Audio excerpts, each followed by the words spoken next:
across the world believe it's actually much higher. Here's the BBC's Naomi Grimley. Just 5 countries, the US, Brazil, India, Mexico and the UK, account for about half of these coronavirus deaths around the world. The US alone has seen nearly 750,000 deaths in less than 2 years. But it's likely that many developing countries have undercounted their deaths because they still lack the right testing. It's also hard to quantify all the other deaths that will have occurred through healthcare systems being overwhelmed or cancelled screening programmes. The BBC's Naomi Grimley reporting. A rule which requires women beach handball players to wear bikini bottoms rather than shorts has been reversed following international accusations of sexism. The European Handball Federation had imposed a small fine on the Norwegian women's team for wearing shorts like their male counterparts during the Euro 21 tournament. The new rules allow female players to wear what's called short, tight pants. Hard to believe we're in the 21st century. Talitha Stone is an Australian activist and sportswoman who launched a petition to change the rules. It's really encouraging that they have changed the rules and that they acted so quickly on it. I think that they're definitely making a way forward and hoping that some more federations are going to follow suit as well. And I hope that in the future we have the removal of the words body tight and short tight and body fit and all of that, those words connected to women's uniforms. I think that it isn't okay and that the men are allowed to wear loose shorts and a loose tank top. So I think in one way it is a step forward, but also I think we do still need to see some changes happen. I see it also in athletics and also just in normal volleyball, not just the beach handball. So, yeah, we see that this isn't the only sport where this uniform is required. So I think it's interesting that sports that aren't related to, that have the word beach or volleyball or the sand in it still have the bikini bottoms and the sports bra. And we also see that in gymnastics, that it's also a very sexualised uniform. That was activist Talitha Stone there. Tens of thousands of travellers are expected to arrive in Thailand today as the country reopens to tourists after 18 months of COVID restrictions. Vaccinated tourists from more than 60 low-risk nations are allowed to enter the country and avoid hotel quarantine.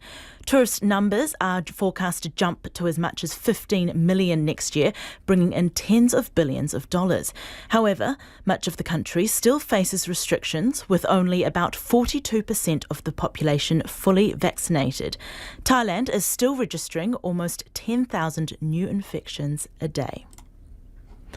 Rescue teams in Nepal are trying to find 3 French climbers who are missing after an avalanche hit a mountain near Everest. The men belong to the French National Climbing Team and were part of an 8-member expedition. The BBC's Electrone Smith reports. The men have been named as Thomas Alfi, Gabriel Miloche and Louis Pachou. All 3 are in their 20s and are reported to be newly promoted members of an elite national climbing team. They arrived in Nepal at the end of September, but the last contact with the missing men was 5 days ago. Helicopters have been sent in, but bad weather is making efforts to find them difficult. Rescuers have spotted what appears to be the remains of a tent on a steep slope, but they admit they don't even know the exact location where the climbers went missing. The BBC's Electrone Smith there. Shanghai Disneyland has shut down for at least 2 days after a weekend visitor tested positive for COVID-19. Visitors had to wait hours for testing before they could leave the park on Sunday evening as Disney entertainment continued around them. Health workers in protective suits examined them as fireworks went off around the park's landmark castle. China hopes to reach 0 infections before it hosts the Winter Olympics, which begin in February. The country, where the virus was first discovered, officially had 92 new cases on Monday. They all tested negative. Globally, COVID has now killed more than 5 million people, with nearly 247 million infected. Life on the streets of Tonga's capital Nuku'alofa is fairly normal despite a lockdown coming into force at midnight. The kingdom has recorded its first case of COVID-19. Look what I'm asking. Good everyone. Thanks for joining us for today. I'm not used to Northland wind. All right, Calvin, sorry. Okay, who wants to fire away? Oh, go ahead. Denise? No, go ahead. You get these privileges as being someone local. We've just been at a vaccination site where they used a charity grant to fund the mobile clinics and they were dodging cut-off. Do you think that Northland's low vaccination rate is a failure of the government to step up quickly with funding? No. And of course I would point out, the place that we just visited, that was about being in a community, available to people and also being mobile. That's a site where they are moving around, making sure that they are available in often remote and isolated communities. But coinciding with our visit today is another $4 million of funding coming into this region directly in response to those providers who have put forward initiatives that they believe will continue to drive rates. So we see our role as government as supporting those on-the-ground initiatives as quickly as we can. Is it quickly though? Quickly, do you think it's been fast enough? Yes. Look, this is on top of the $87 million that went out in that first blush. We're now putting an extra $60 million on top of that to support initiatives like the one that you see here. Overall, we have seen good rates across the country, but we are now reaching into communities that have, in some cases, been harder to reach. Now, we need to go to them. We need to be as available as possible, but we also need to make sure we've got that outreach, trusted providers, trusted phases, known people who are part of that vaccination campaign. What are you hearing then? What are the barriers if it's not access that's going out? What are you hearing from people today about why the lagging vaccine rates? I ask one provider, what are you hearing when you're out vaccinating? What is one of the reasons that perhaps you might see a bit of hesitancy? They described it as COVID not necessarily feeling close enough to the community yet. That even when there have been cases in Northland, it might be seen as a valley over and not at the front door. So one of the messages we need to share is Delta, unfortunately, is here. We will do everything we can to keep it isolated, but we need people to be vaccinated. It is not someone else's issue. It is an issue for all of us. Yeah, go ahead. Would putting us into a different alert level help with that urgency, convey that COVID is in the north? We always make those decisions based on public health and based on the best advice possible. So that's the reason we make those decisions rather than on the basis to drive a response to vaccines. Having said that, we have had alert levels here and we have seen a lift. But I would rather us be in a situation where people are accessing vaccinations regardless of alert level status, because it is the right thing to do in a way we can keep people safe. If you're sorry, unfortunately, because I've been answering your questions, I haven't actually deciphered what's being said behind me.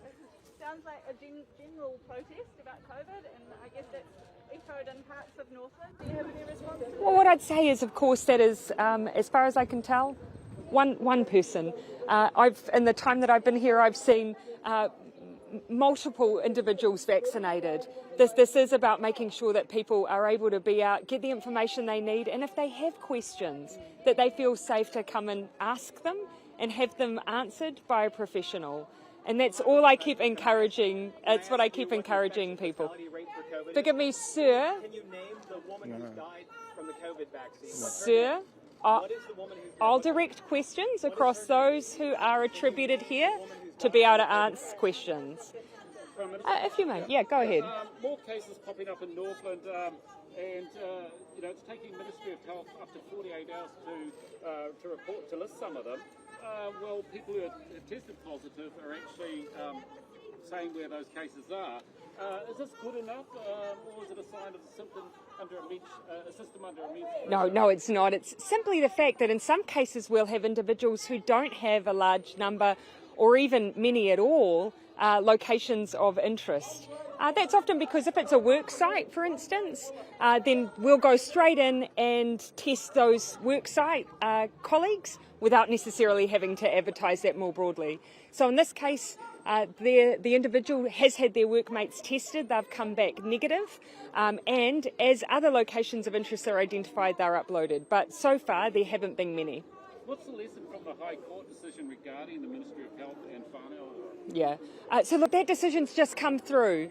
And what I'd say is that we're all actually completely on the same page when it comes to driving vaccinations and making sure that we're doing everything that we can to reach people that we need to. This is an issue of... This is an issue... Not working in Israel. Sir, I'm going to answer the questions of the accredited media. Sir, I will shut down the press conference if you do not cease. Sorry, to our accredited members of the gallery here, we might move to an inside venue. Unfortunately, we've got someone who's disrupting your press conference today, so we might reconvene. Thank you. Can we use the facility here? Do you know whether or not it's open? Sorry everyone, we might just try and flop it, go inside and then hold it there just so that we can have it in a bit more quiet space for you. And if you want to listen to your order and you feel like you need to re-record, we can do that inside as well. Right. I'm going to go to the bathroom and then... Yeah, so it's just down here for the bathroom.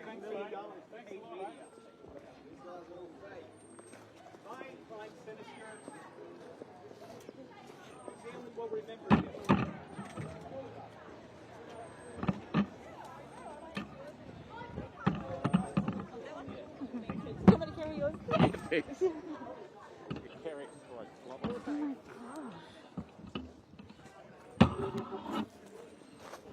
Are we still live? We are. Yeah, but although I don't think we'll be in broadcast.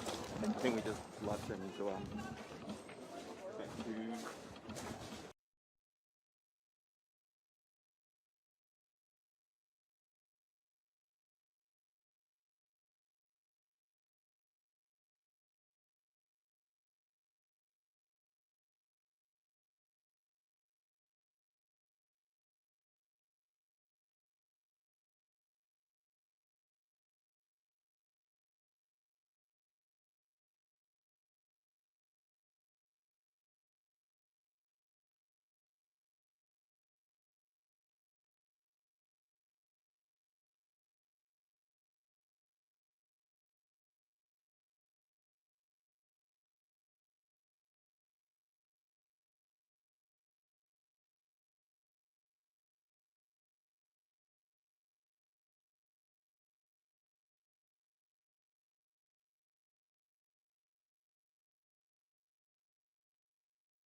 Good afternoon. What a great song, Rhiannon by Fleetwood Mac.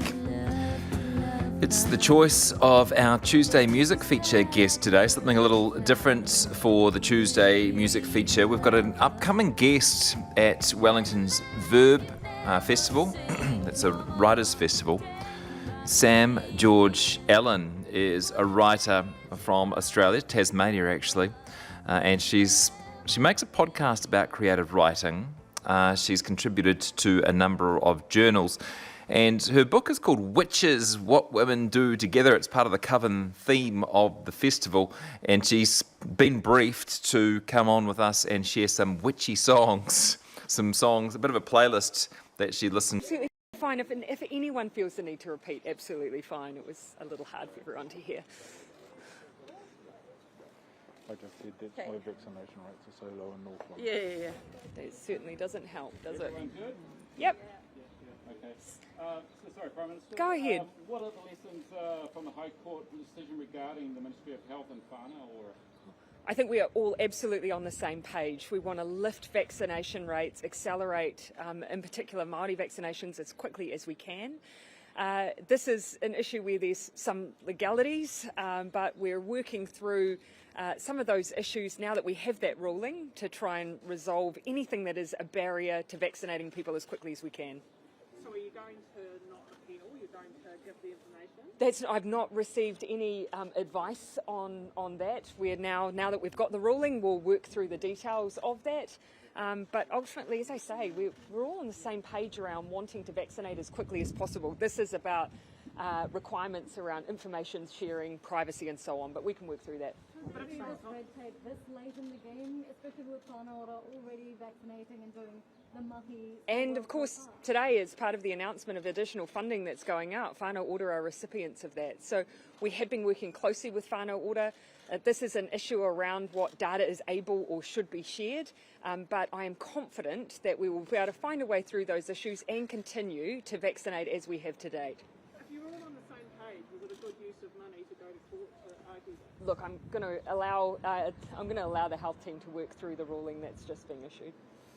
You said it was one voice back there, but it's a loud voice, and it is a message that is often being shared across Northland. Are voices like that and protests like that responsible for some of the low vaccination? To be fair, there were a number of issues all rolled up into what was being shared just before. But as I've said, all the way through this, we do need to create an environment where if people have questions and concerns that they're able to raise them. We don't want a situation where someone doesn't feel like if they've got a worry or a concern about the vaccine that they can't ask it, because actually that won't take us anywhere. But we do need people to come forward, to talk to health professionals, someone they trust, their local iwi provider, their whānau, anyone, to have that conversation so that they can hopefully make that decision to be vaccinated. Are you worried that we might not reach our 90% because the people who are refusing to get vaccinated is more than 10%? No, we actually know that the number of people who would be described as what's often called anti-vaccination is actually a relatively small number in New Zealand. And so, no, I'm not willing to accept that we can't reach those rates. I believe absolutely they can be achieved. And when you look at different age ranges and different ethnicities, you see that those rates have been achieved. It's about achieving that more broadly across a wider range of age groups in particular. We know, for instance, there is an issue with getting our young, our rangatahi vaccinated. We do see our young people more exposed to misinformation online in particular. So that is a place where we have to put in a lot of effort. Will the border with Auckland remain in place until Northland hits 90%?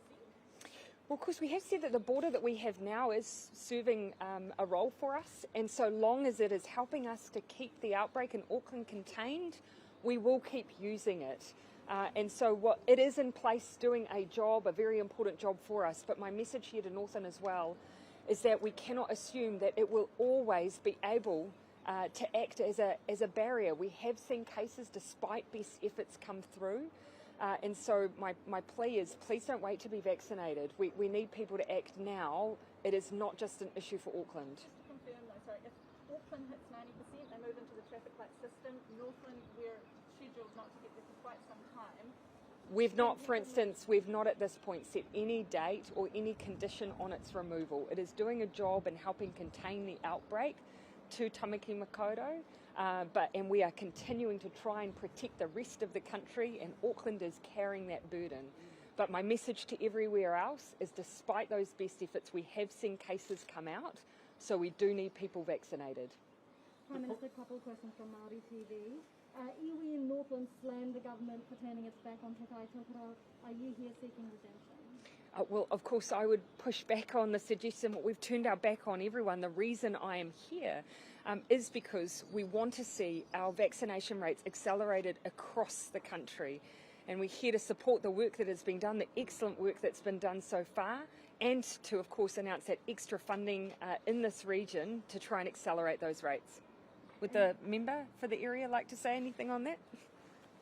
No, certainly we haven't forgotten Tai Tokoro. We've been working very hard. I have weekly meetings with iwi, all iwi leaders. So there's been a lot of work going into protecting our people. And as we've said, there's extra $4 million going into the north today. We're doing everything we can to make sure that our people are protected and people get vaccinated. But the head of the Northland DHB, a group in charge of Māori health, has said that she thinks that the vaccinations for Māori should have been done with Group 1. With what, sorry? well, she said that the vaccination for Māori and Pacific. Can I just speak to that really quickly? We've got to remember, right at the beginning of our vaccination rollout, the very first people we vaccinated were those who were in contact with COVID at the border. We had limited amounts of vaccine, so we targeted those people who could act as a barrier for the rest of us. Then as we moved through our groups, of course, we said to our Māori providers, take a whānau-based approach. So even though we were focused on protecting our kaumātua and kuia, at the same time we said to Māori providers, if a whānau can't vaccinate the whole whānau, take a whānau-based approach, even in those early days.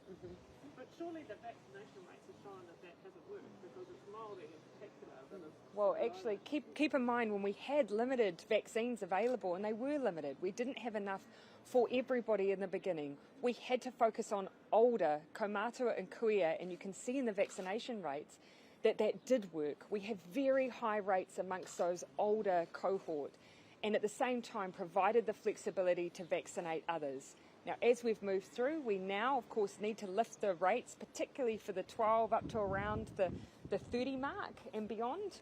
That's an area where we're now focusing to try and get those rates lifted. Can I just ask a couple of questions? Remember, what are you seeing in regards to protests like we've just seen and the impact that's having on vaccination rates? That's the first protest I've seen. There were two people. Obviously, they think that they're smarter than the virus. And is that, do you think, not at all contributing to low vaccination rates in the north? Kind of thinking like that? I don't think it helps what we're trying to do here, to protect whānau, to protect whakapapa, and to have people think that what's going on is not reality. I think that they're just living in a strange world. Our focus is on making sure as many of our people as possible get vaccinated to protect their whānau, to protect their whakapapa, and that sort of stuff doesn't help it whatsoever. Has the government got any specific plans or targets or way that it's going to try and target those people, or has there been a decision that, if those are the hardcore anti-vaxxers, that they will not be targeted? We don't want to leave anyone behind, I've had conversations with people who have pretty firmly held views, but all of us will still give it a go because we want everyone to be protected.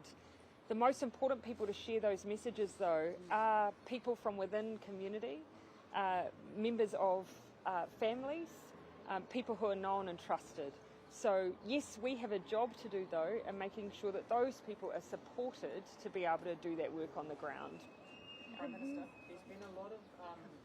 So you previously said that once we hit that 90% vaccination rate for the rest of the country, we move to the traffic light system. Correct. There's been a lot of Hapu and iwi leaders that have sort of voiced their opposition to that.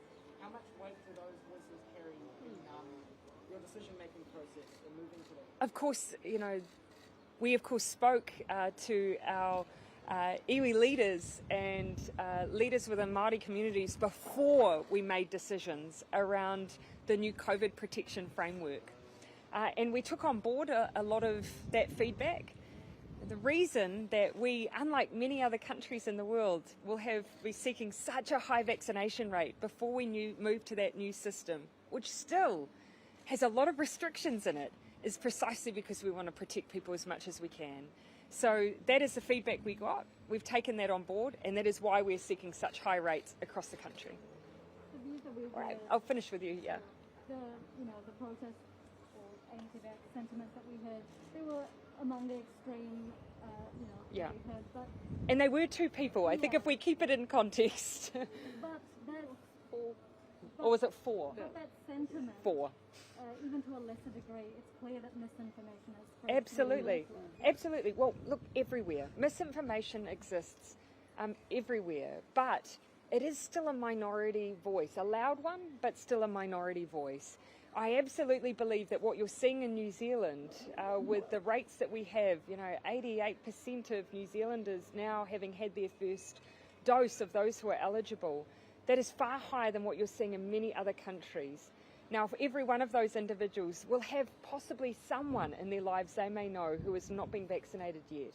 If we reach out to those people and have those conversations, that is when we change people's minds. That's when we turn people towards that safe option of a vaccine. None of us can do that alone, though. Kia ora. Thank you, everyone.